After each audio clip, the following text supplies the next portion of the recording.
Personal finance opinion YouTube channel में 17 जनवरी 2024 की एक और वीडियो में आपको खुशामदीद। अगर हम पाकिस्तान स्टॉक मार्केट की आज की परफॉर्मेंस की बात करें तो पिछले कुछ दिनों की तरह आज भी हमने देखा कि स्टॉक मार्केट में सेलिंग हमें देखने को मिली और मंदी का रुझान रहा और 170 पॉइंट्स आज भी इंडेक्स ने लूज़ किए। लेकिन आज स्पेसिफिकली पाकिस्तान की इकानमी को लेकर अगर बात की जाए तो दो ऐसी बड़ी खबरें सामने आई हैं कि जिनका आने वाले दिनों में मुमकिन तौर पर मार्केट एक मुस्बत असर ले सकती है। इस वीडियो में इन दो बड़ी खबरों के हवाले से बात की जाएगी कि वो खबरें क्या हैं और किस तरह वो पाकिस्तान की इकानमी के लिए और आने वाले दिनों में मुमकिन तौर पर पाकिस्तान स्टॉक मार्केट के लिए भी एक अच्छा असर डाल सकती हैं। जो पहली खबर है वो यूएई के हवाले से है। स्टेट बैंक ने आज अपने एक ट्वीट में इस चीज़ को कंफर्म किया है कि मुत्तहदा अरब अमारात ने पाकिस्तान के 2 अरब डॉलर के जो कर्ज़ उसने दिया हुआ था, एक एक अरब डॉलर के दो उसकी किस्तें थी, वो रोल ओवर कर दिए हैं, यानी मज़ीद 1 साल के लिए उनको एक्सटेंड कर दिया है। ये जो कर्ज़ा था ये जनवरी में 23 जनवरी को मेच्योर होना था और उस सूरत हाल में 2 अरब डॉलर अगर पाकिस्तान के रिजर्व में से निकल जाते तो ये हमारे जो फॉरेन रिजर्व्स हैं उनके ऊपर एक बड़ा बोझ पड़ने वाला था। लेकिन अब ये यूएई की तरफ से जो हमारे फ्रेंडली कंट्रीज़ हैं उनकी तरफ से इस तरह के अक्सर रोल ओवर आते रहते हैं, जैसे सऊदी अरेबिया ने किया था। तो अब यूएई की तरफ से जब 2 अरब डॉलर्स के इस कर्ज़े को रोल ओवर कर दिया गया है तो ये हमारे लिए एक मुस्बत खबर है। अब इसका असर ये होगा कि हमारा जो फॉरेन रिज़र्व्स हैं उसको ऑलरेडी उनमें अगली एक और ख़बर में शेयर करूँगा, उसमें भी आपको पता चलेगा कि रिज़र्व्स में इज़ाफ़ा हो रहा है और पिछले कुछ दिनों से भी हमने देखा कि रिज़र्व्स बढ़ रहे हैं। तो अब इस तरह एक इमीडिएटली अगर उसमें से 2 अरब डॉलर निकल जाते तो उसका एक नुकसान होता, लेकिन अब वो ख़तरा टल गया है। तो होपफुली इसका मार्केट के ऊपर भी एक मुस्बत असर पड़ेगा, क्योंकि पाकिस्तान के फॉरेन रिज़र्व्स अगर बढ़ते हैं और उनमें इस तरह की सडन कोई एक डिक्लाइन नहीं आता, तो वो ओवरऑल हमारी इकानमी के लिए एक अच्छा शगुन साबित होता है। अब जो दूसरी खबर है वो भी इससे रिलेटेड ही है, हमारे फॉरेन रिजर्व्स के हवाले से ही कि आपको ऑलरेडी पता है कि 11 जनवरी को एग्जीक्यूटिव बोर्ड की एक मीटिंग हुई थी आईएमएफ की, और उससे पहले दिसंबर में स्टाफ लेवल एग्रीमेंट हुआ था। स्टाफ लेवल एग्रीमेंट भी बड़ा एमिकेबली और आसानी से मंजूर हो गया था। ऐसा किसी किस्म का कोई टफ टाइम नहीं दिया गया पाकिस्तान को स्टेट आईएमएफ की तरफ से।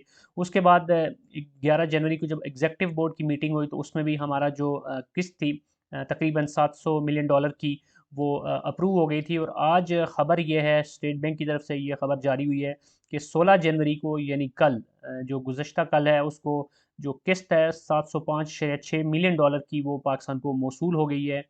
और ये 3 अरब डॉलर का जो एक स्टैंड बाय एग्रीमेंट है आईएमएफ के साथ पाकिस्तान का, उसका एक हिस्सा है। एक 1.2 जो बिलियन डॉलर है वो पहले आ चुके थे और अब 700 के करीब मिलियन डॉलर्स, यानी कुल मिला के अब तक इस 3 अरब डॉलर के स्टैंड बाय एग्रीमेंट में से 1.9 अरब डॉलर पाकिस्तान को मिल चुके हैं। जबकि जो बकिया 1.1 अरब डॉलर है उसके हवाले से भी जो नेक्स्ट इक़्तिसादी जायज़ा होगा उसके बाद वो मुमकिन तौर पे मिलेंगे। और उस जो रिव्यू होगा, जो नेक्स्ट इकोनॉमिक रिव्यू है, उसके हवाले से अगर हम टाइमलाइंस की बात करें तो उस हवाले से मुज़ाकरात जो हैं उसका दौर अगले महीने शुरू होगा। तो ओवरऑल देखा जाए तो ये दोनों ख़बरें पाकिस्तान की इकानमी के लिए मुस्बत हैं कि पाकिस्तान के जो रिज़र्व्स हैं वो ना सिर्फ़ ये कि उसमें जो एक चांस था कि 2 अरब डॉलर उसमें से निकल सकते थे अगर यूएई को अभी उस पेमेंट हमें करनी होती, और दूसरा ये कि उसमें अब वो भी बचत हो गई, और दूसरी तरफ से ये कि आईएमएफ की तरफ से जो किस्त थी वो भी मौसूल हो गई। तो कुल मिला के अब अगला जो स्टेट बैंक की तरफ से चूँकि वीकली बेसिस पे डेटा आता होता है रिज़र्व्स के हवाले से, तो नेक्स्ट जो आपको डेटा मिलेगा और जो हम बाखबर इन्वेस्टर कामयाब इन्वेस्टर वीडियो सीरीज़ में भी डिस्कस कर रहे होते हैं, तो वहाँ पर वाज़े तौर पर हमें नज़र आएगा कि जो हमारे रिज़र्व्स हैं उसमें एक सिग्निफिकेंट इज़ाफ़ा हुआ है। तो ये दो ऐसी खबरें हैं जिनका अगर रियलिस्टिकली बात करें तो असर मुस्बत लेना चाहिए स्टॉक मार्केट को। आल दो के अमूमन तो ये होता है कि जो इस तरह की खबरें होती हैं उसके जो असरात हैं वो इन स्टॉक मार्केट पहले से ही ले लेती है। लेकिन ये दोनों खबरें मैं फोर्सी ये कर रहा हूँ कि आने वाले दिनों में एक अच्छा असर डालेंगी हमारी स्टॉक मार्केट पे, प्रोवाइडेड के बाकी चीज़ें कांस्टेंट रहती हैं। अब पाकिस्तान में डे टू डे बेसिस पे बहुत सारे इंसिडेंट्स, बहुत सारे इवेंट्स हो जाते हैं। पॉलिटिकल साइड पे बात करें, इकोनॉमिक साइड पे बात करें, लॉ एंड ऑर्डर के हवाले से बात करें, तो वो बहुत सारी चीज़ें दीगर भी होती हैं जो असरात डालती हैं। इसलिए किसी खबर की जो एक पॉजिटिविटी होती है उसको बाज़ औक़ात किसी दूसरे खबर की जो नेगेटिविटी है वो न्यूट्रलाइज़ कर देती है और उसका असर ऐसा उतना नज़र नहीं आता।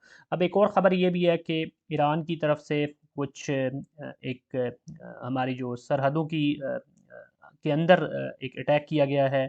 उनकी तरफ से ये कहा जा रहा है कि कोई एक मिलिटेंट विंग है उसके ऊपर अटैक किया है, लेकिन पाकिस्तान ने अब आज ईरान से अपना सफ़ीर वापस बुलाने का ऐलान किया है और उनको एक्सपेल कर रहे हैं उनके सफ़ीर को। तो ये भी एक टेंशन की सूरत हाल भी है, उस चीज़ को भी हमने जहन में रखना है।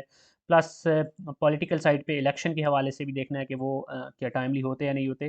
तो इस तरह की बहुत सारी ख़बरें जो कि जुड़ी हुई हैं, लेकिन आज की इस वीडियो में जो दो ख़बरें पॉजिटिव ख़बरें आपसे डिस्कस की गई, उनकी बेसिस पे मेरी नज़र में आने वाले दिनों में इंडेक्स के अंदर एक पॉजिटिविटी देखने को मिल सकती है। That's it from this video. I hope कि आज की वीडियो में जो डिस्कशन हुई, जो ख़बरें आपके साथ शेयर की गई, इस हवाले से आपकी इन्फॉर्मेशन में इजाफा हुआ होगा, आपकी मालूमात की बेसिस पे आप बेहतर तौर पे डिसीजन ले सकेंगे। कोई भी क्वेश्चन है, कोई भी फीडबैक है तो कमेंट सेक्शन में लिख सकते हैं। और अगर आपको वीडियो पसंद आई है तो चैनल को सब्सक्राइब करना, वीडियो को लाइक करना और बेल आइकन को प्रेस करना मत भूलिएगा। Thank you very much.